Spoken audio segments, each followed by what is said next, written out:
हाँ जी, वेलकम करते हैं जी आपको Django full stack web development की सीरीज़ के अंदर। अभी इससे पिछली सीरीज़ के अंदर हमने जेंगो बेसिक्स को एड्रेस किया था। जिन लोगों को जेंगो बेसिक्स का नहीं पता वो उस सीरीज़ को फॉलो कर सकते हैं।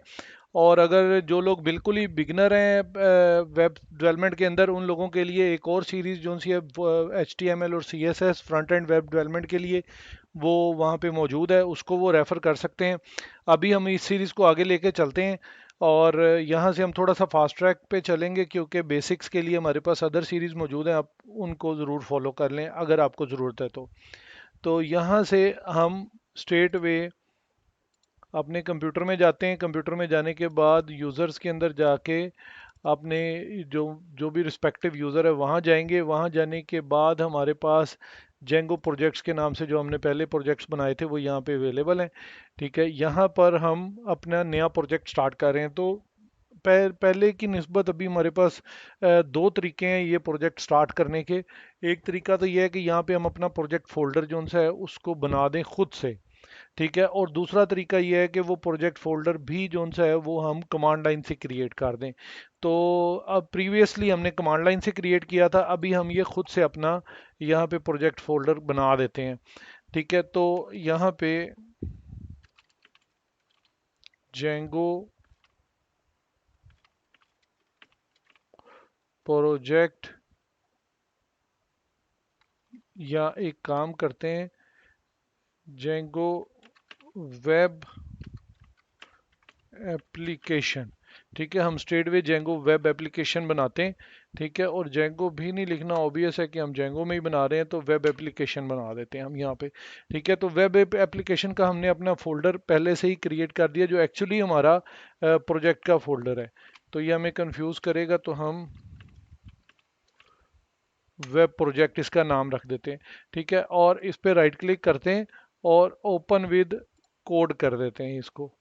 ठीक है, अब ये हमारा जो जो भी फोल्डर था वो वी एस कोड के अंदर ओपन हो गया। हम अपने टर्मिनल को यहाँ से जाके न्यू टर्मिनल को ले लेते हैं, और न्यू टर्मिनल को लेने के बाद जैसे ही हमारे पास ये कमांड लाइन आ जाती है, तो हमें ये एक जोन सा है इसको रन करना है। ठीक है, ये ये वाली कमांड लाइन तो भी आपको थोड़ा सा बनाने में मुश्किल आएगी। ठीक है, इसी को हम चेंज कर लेते हैं। ठीक है, जेंगो एडमिन के बाद हमारे पास जो है यहाँ से अगर आप पाथ को फॉलो करें तो हमने स्टैटिक पाथ ले लिया है यहाँ पे। ठीक है, एक्टिवेट करने के लिए वर्चुअल इन्वायरमेंट को। ठीक है, वर्चुअल इन्वायरमेंट को एक्टिवेट करने के लिए हम स्टैटिक पाथ बना रहे हैं। तो यूजर्स के बाद एडमिन में गए, यहाँ से आप पाथ को फॉलो कर सकते हैं। एडमिन में गए और एडमिन के बाद हमारे पास यहाँ पे माई इन्वायरमेंट, ये देखें ये आपके पास माई इन्वायरमेंट। तो हम यहाँ पे एम टाइप करते हैं तो ये कीप ऑन टाइपिंग, तो माई इन्वायरमेंट इसने हमें दे दिया। ठीक है, माई इन्वायरमेंट के अंदर आप यहाँ से अगर चले जाएं तो यहाँ पे स्क्रिप्ट्स। ठीक है, तो आप यहाँ पे एस टाइप करें तो स्क्रिप्ट्स। स्क्रिप्ट्स के बाद activate dot P S one, ये वाली फाइल। ठीक है, अब हम जब इसको रन करेंगे तो ये देखिए माई इन्वायरमेंट के नाम से जो हमने वर्चुअल इन्वायरमेंट बनाया था वो यहाँ पे रन हो गया। ठीक है, तो यहाँ पे हमारे पास पहले ही मौजूद है। हम कमांड्स में से निकाल लेते हैं जेंगो एडमिन, और उसके बाद क्रिएट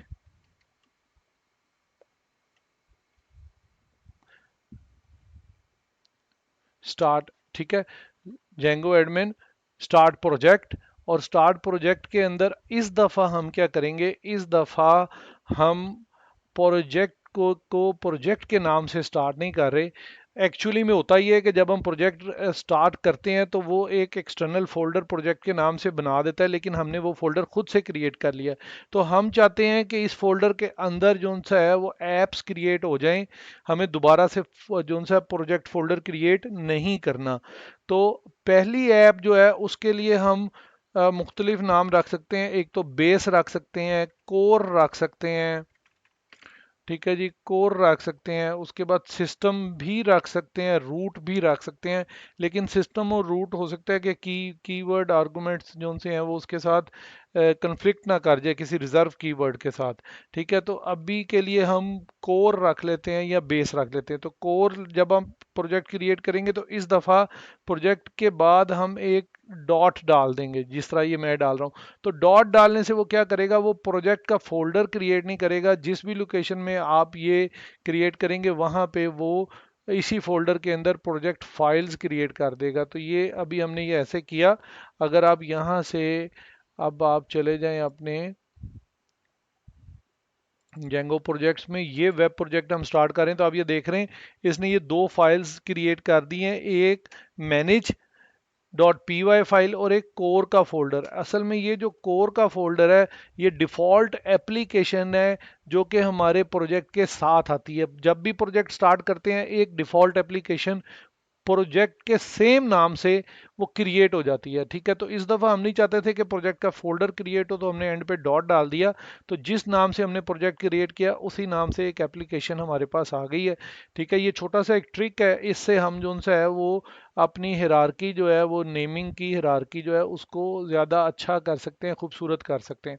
ठीक है, तो कोर के नाम से हमारे पास एक बेस एप्लीकेशन पहले से ही आ गई है। ठीक है, तो अब हमने क्या करना है, अब हमने एक और एप्लीकेशन क्रिएट करनी है। ये मैं आपको बता दूं कि जो जेंगो है ये फ्रेमवर्क बहुत एडवांस फ्रेमवर्क है।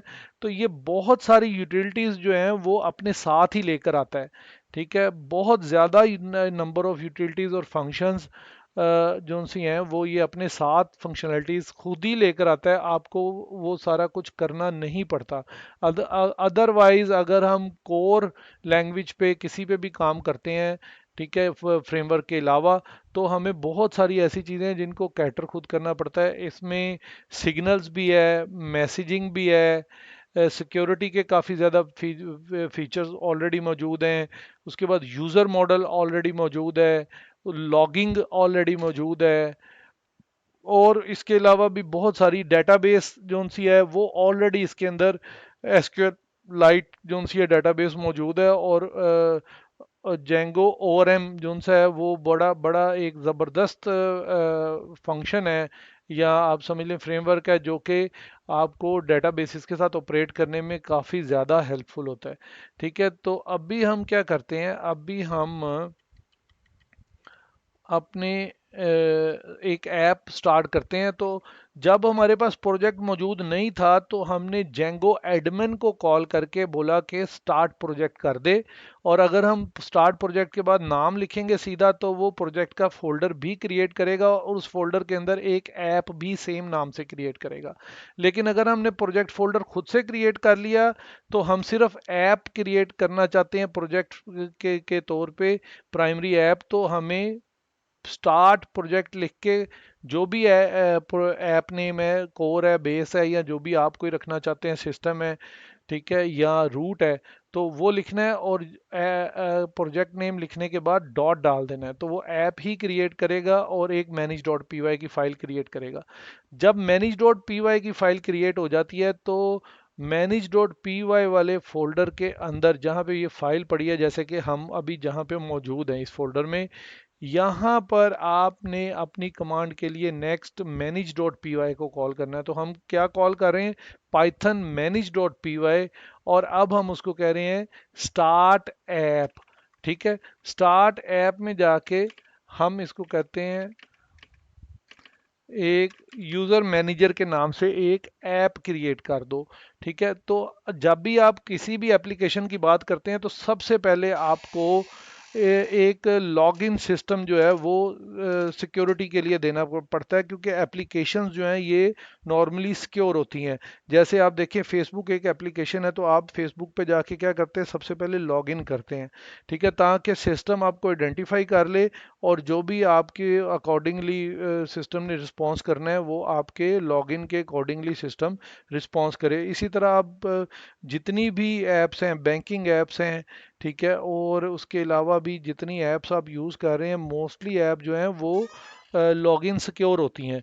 तो हमें इसका मतलब है कि हमें एक यूज़र मैनेजमेंट चाहिए होती है। जेंगो इटसेल्फ जो है वो एक यूज़र मॉडल के साथ आता है। यूज़र की काफ़ी ज़्यादा फंक्शनलिटीज़ ऑलरेडी बिल्ट इन है। जेंगो में एडमिन की फंक्शनलिटी भी already by default built in है।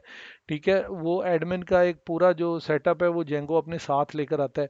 हम उसको नॉर्मली तो बहुत ज़्यादा यूज़ नहीं करते, लेकिन बिगनर्स के लिए और लर्निंग के लिए हमें जो है वो एडमिन को, और आप बाद में भी कई टास्क परफॉर्म करने के लिए हमें एडमिन की ज़रूरत पड़ सकती है। ठीक है, तो अभी हम Django Python manage dot P Y start app और यूज़र मैनेजर, तो हम एक एक जो सा है वो अपना यूज़र क्रिएट करते हैं यूज़र मैनेजर के नाम से। ठीक है, ये हमारी सेकेंडरी ऐप क्रिएट हो गई। अभी देखिए ये हमारा स्ट्रक्चर बनना शुरू हो गया है। ठीक है, स्ट्रक्चर हमारा बनना शुरू हो गया है। तो अभी हम क्या करेंगे, अभी हम सिस्टम को बोलेंगे कि एक डिफ़ॉल्ट यूज़र क्रिएट करें, क्योंकि हमने जब भी ये काम स्टार्ट करना है कोई भी, तो हमें एक डिफ़ॉल्ट यूज़र की ज़रूरत पड़ेगी जो यूज़र जो है सारे एक्शंस को परफॉर्म कर सके। तो उसके लिए ज़रूरत पड़ेगी। अभी हम नेक्स्ट वीडियो में देखेंगे कि हमने ये यूज़र जो अभी यूज़र मैनेजर के नाम से एक ऐप किया है, तो आपने यूज़र मॉडल को हमने इसके अंदर सेटअप कैसे करना है। ठीक है, तो उसके लिए हम नेक्स्ट वीडियो पे चलते हैं, यहीं से आगे ऑनवर्ड कैरी करेंगे इस नेक्स्ट वीडियो को।